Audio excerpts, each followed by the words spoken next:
black woman? Yeah, me, yeah, Because I want to understand why you're saying that to Right. a strong woman. Mm-hmm. It got nothing to do with race. Right.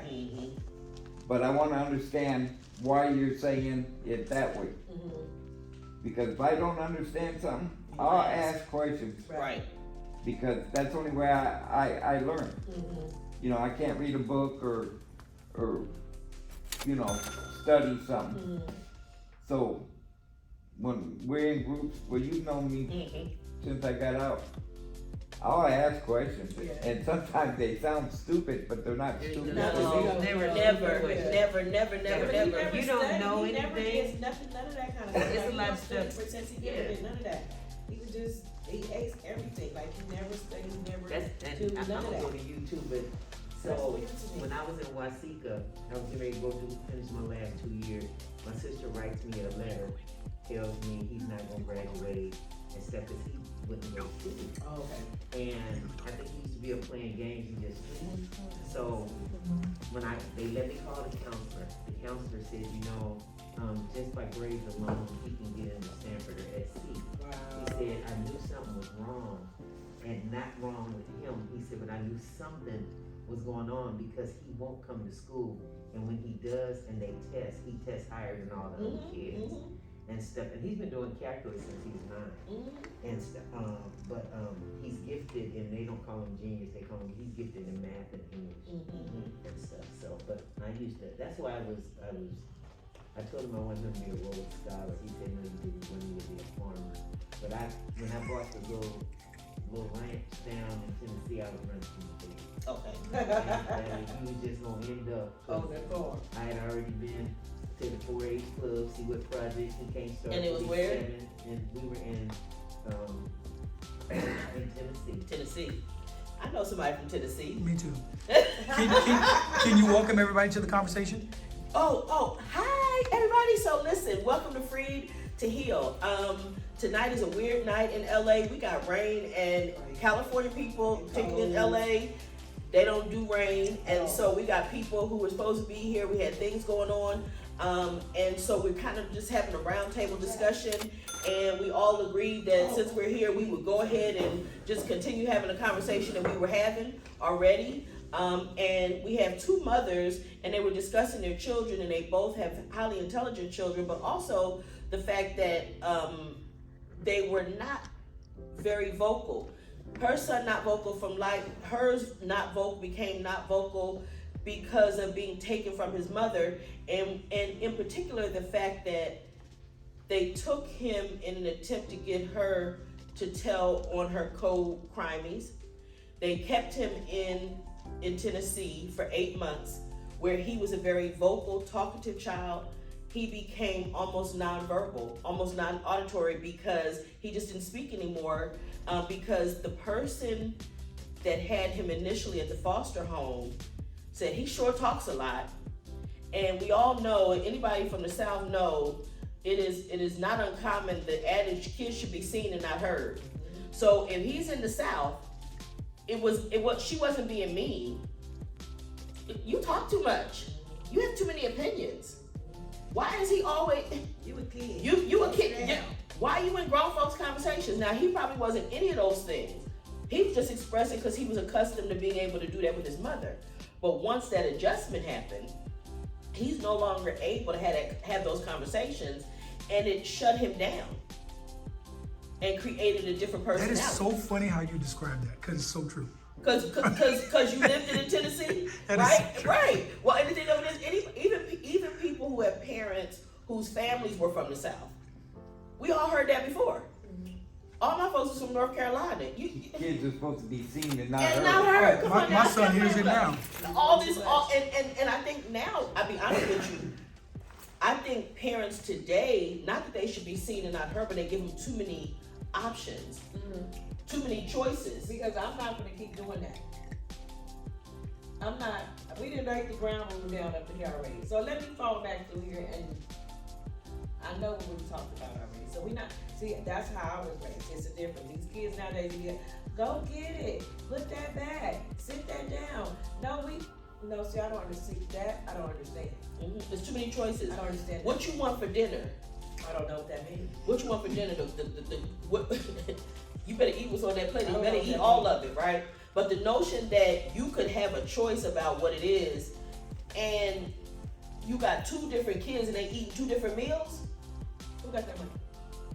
Well, who got the time to do that? What parent do you know has the time to cook 2 or 3 different? But mothers are doing that these days. Oh, no, I don't know. They're doing that, and you get to choose. Like the notion of a picky eater in my house, I didn't know what that was. We don't do picky eaters because you picking over your whether you eating or not. This what we having. And listen, let me tell you the other downside to that is for me, my favorite meal was fried chicken, rice and gravy, and anything, but my mother screwed it up every single time with canned peas. Ooh, was that a Southern thing? The nastiest, most disgusting thing ever. They're hard. They're mushy and they're They're salty nasty. and they're nasty. They're Now, nasty. if you give me frozen peas and mixed vegetables, I It's a never different knew. taste. It's a totally different It's a taste. different taste. I had no clue. But what it was is what it started me doing because again, I didn't have an option to say what I wanted or didn't want. I also didn't have the option to get up from the table without finishing everything on my plate. Voila, And ask. all of this extra meat, right? Ask. You But- can't just get up. You gotta ask. Oh yeah, Can I be but this is the excused? thing. I'm done. What it started me doing was eating the part that I didn't want first. I would eat the nasty peas just so I could get to enjoy the rest of my meal. Let me Get off the table. let me get that out the way. Now I can enjoy the rest of my food. And I know it's a lot of things when I go to people's house with kids. You know how we was raised, when you leave a chair, if it was pushed on the table, you push it back. They don't do that. Mm. Your kids can just walk around and do whatever they please. Or how about- and jump in your conversation whenever they feel. Or how about you don't get to, as a kid, walk into a room with a whole room full of grown-ups and not say hello? That didn't happen. You acknowledge the adults in the Everybody. room. Everybody. Listen and look. Even if my mother was sitting there at the table with my aunt with the Pepsi and the Salem 100 cigarettes, I always knew that was a conversation. You didn't interrupt the Salem 100s, girl. Don't play with her. And listen, you don't interrupt the conversations. I have a knot right here because I was running from a firecracker. I was scared to death of fireworks. And of course, the little boys in the neighborhood, they was monsters. So they didn't care that I was, so they was throwing them like, okay, so, Okay. Right. They wasn't just popping them, they was throwing them at people. Bad little boys. Anyway, so I'm running, I fall on a twig that's sticking up out the ground. And it literally puts a hole in my knee. So when I go in the house, I'm bleeding all over, but you could see the white meat. My mother said, go upstairs and wash that off and put a Band-Aid on it, because her and my aunt was sitting there with the Pepsis and the Salem 100. So that meant this was dishing. They was dishing, right? And I said, but mommy, I said go upstairs, and right now there's a knot, because I believe I needed stitches. But I wouldn't get those stitches, not that day. It wasn't enough, but again, the issue was you didn't walk in the room and not speak to adults. All, like I say, all the choices we giving kids now, what they want to eat, we didn't have none of that. And I honestly think there's a medium between the two, because my mother was great at giving us the opportunity to have an opinion. You just had to tread real lightly how you expressed it. Yeah, you gonna dance on that line, and you. So you were like, so, but mom, let me tell you what happened. So you said I have to say what I want to say, right? You saw. Yeah, you preamble, all the preamble. You start off like that, you already know. Well, okay, so this is what you said. Okay, now let me tell you. I'm gonna tell you a story. I'm gonna prove exactly what you said. So my mother always told us this. We had in the night before Halloween was called Mischief Night. And what that meant was we went around the neighborhood and we took bars of soap and we wrote on the windows and all that kind of stuff. And we might even throw eggs at cars, which now I think about as an adult, the paint, oh my God, it's amazing when you're even alive. Very expensive, it's horrible. But my mother told us this man, he had it was a Mustang, and they actually had a car club. And my mother told us, do not write on that man's car. Well, you know what that meant. Go right on it. Correct. Okay. Give me 2 hours. Okay, so that was the first thing. So me and my girlfriend, of course, we get busted. But he comes outside and he starts cussing at me. I'm gonna beat your ass. But my mother always said, if you come tell me first, you're not gonna be in trouble. Here you go. Okay, now remember all the time you said, you told me, okay, so like, okay, we know okay, so, okay, and you trying to you making your case. Okay, but you know what he told me? And she said, you did what? And I said, yeah. And he told us he was gonna kick my ass. He said, what? What he? Oh, come on. But that's how I got out the whooping. Yeah.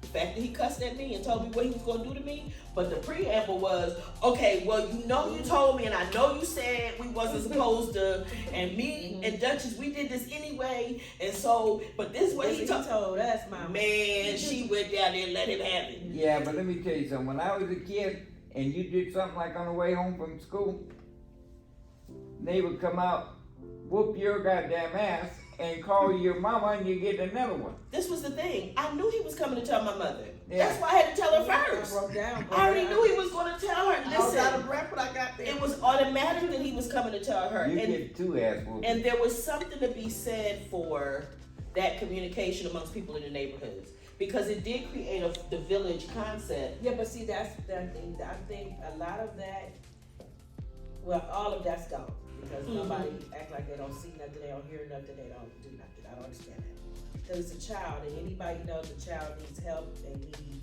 24-hour guidance. They need 24-hour understanding. They need 24 hours someone. They need everything, and it takes a lot of people. But all that's gone now. We don't have because that. you can go to jail now if you mess with somebody else. No, but I'm saying the way people like today, with the job I'm holding as of today. Now, the kids come in, and there's some of them elementary, and I hear the people say, you should know your birthday. No, first of all, you shouldn't talk to a child like that. That's not your child. Now, since you see your birthday, you tell them, your birthday is so-and-so. So when I see you next week, make sure you remember your birthday. That's how you get a child to think. That's how you get a child to feel welcome. That's how you give your respect. That's how you get respect. So you gotta, when you out, you teaching all day long, but if you teaching me negativity, how I expect them to give me respect? Because everybody keep teaching them all this negative stuff. And it's a matter of it's the difference between what you taught me with the language, the difference between saying an immature mind versus the mind of a child, right? And how a kid's mind works. And so it's just a switch of a language that'll get a different result. So which instead of accusing and downing and ridiculing, you're teaching. Okay, so this is your birthday. So now we play the game. Now we're communicating. But I also feel like that kind of played into how y'all just brought up y'all bringing up. So like my aunts, they're all in their 60s, and in my opinion, they too old to be trying to raise grandchildren in this day and time because the way they brought up doesn't work in society now. Like if the way they talk doesn't work in society now. Like when they go in the store and they see a transgender or something, you know, to them it's no them there. It's no he, she is who was they born as and And I tell them all the time, like, you know, you can't say that now. You know, like this world is very sensitive. Like you will get in jail. Like a lot of people, that was the whole point of Dave Chappelle comedy thing was like, Oh, see, I keep hearing about it. LGBTQ get more protection than blacks. Basically, that's what his theory. Yeah, that was his theory. So it's like, and I wouldn't necessarily agree with his whole segment, but certain things, certain parts, it kind of does balance out. Like LGBTQ, they have laws, they have everything. They have a lot But of the only protection. thing about me, my uncle was gay. He raised me, so I was around him my whole life. So that's different. But our elderly people do know to respect a person in that matter because everybody have one in their family. No, of course they respect like openly gay people, but trans and like knowing their different titles nowadays, like with all the pronouns. Yeah, so the pronouns. So that's a whole thing. Let me tell you this. Like it's a very serious. And I'm gonna tell you this. Okay, so that's like that thing come on TV. My name is Jay. That girl, I really think they messed her up, but that's just my personal opinion. But You wanna know what's funny? Is men don't like to see gay men. I'm saying the majority. But the same ones that don't wanna see gay men, Love to see two women. yeah. Yeah. Love the Yeah, shit out of it's it. some nonsense because it's the fantasy they want to be in the middle. But this is the thing. So I was in Asia, to your point. I was in on a Zoom, public allies, Yeah, I got in trouble with that too. and the whole thing about I didn't know my pronouns. Yeah, I'm like, and my thing is this: pick whichever one you want.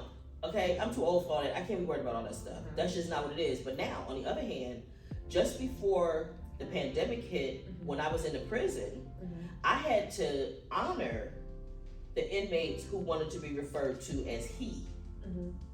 And it literally could make the difference between whether I could teach in the prison or not. So those rights are very, like you say, they're very absolute at this point.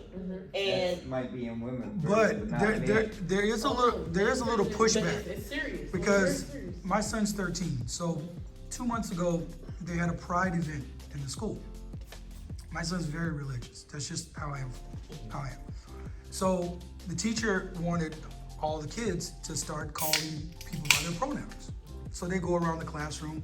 Well, my son and 2 other young black kids were like, no, we're not doing that. Like, we're not gonna do that. The teacher's like, well, if you don't, you have to go to the office and we're gonna call your parents. So you know when they called me, oh well, sure. what happened? I just showed up like normal and I said, hey, look, respect goes both ways. My son's telling you his religious belief, he doesn't believe in that. I said at home, I don't teach him that. I teach him respect. You respect people when they respect you. However, to demand you do something is a whole nother thing. I go, so they can wear their shirts to school, they can bring their flags, we don't care, he's not gonna care. He's not gonna participate in the theater of calling what he looks at as a girl, him. He's not gonna do that. I go, now, if it requires him to leave your school system, no worries, I work 5 jobs anyway. I'll take him to a private school, I don't care about that. Right. So the principal was basically like, yeah, but we just want him to honor what he wants. And so I said, can we just speak plainly real quick? I said, when you look at this person, what do you see? A boy or a girl? He goes, it's not important what I see. I go, so do you not remember the phrase, eyes don't lie? I go, so now we're teaching our kids at a very young age to basically lie, to become part of other things rather than facts. I go, so look,